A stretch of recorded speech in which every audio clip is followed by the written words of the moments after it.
Ayan mga idol, pag ganitong mga malalaking wire na mga idol tapos nagdugtong, hindi mo siya kayang i-splice kasi malalaki. 30 mm kasi ito mga idol. Ang ginawa ko, nilagyan ko siya ng solder release connector. Tapos sinigpitan ko lang siya nito. Tapos pagkalagay ng solder release connector na higpitan na rubber tape, tapos electrical tape. Ito nga pala mga idol, before mag meter base, naglalagay ako ng full box para hindi mahirap maghatak kasi lalo na pag napakalayo na may full box din ako isa doon. Tapos papasok naman doon sa panel board.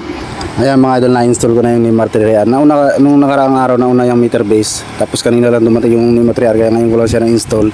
Sa mga nagkakabit mga idol ng NEMA 3R dyan, before mag meter base, importante nitong watertight straight connector dahil hinahanap ito ng Meralco. Ito na po importante yan na kailangan mayroon itong watertight straight connector kasi yan yung meter base. Ayan, medyo mataas lang mga idol. Ayan, ito na mga idol yung panel board.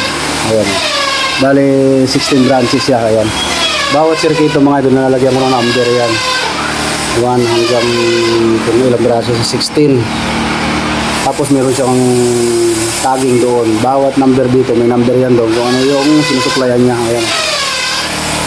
Ayan, bolt on siya. Ganito lang ako mag-terminate mga idol ng sa panel board.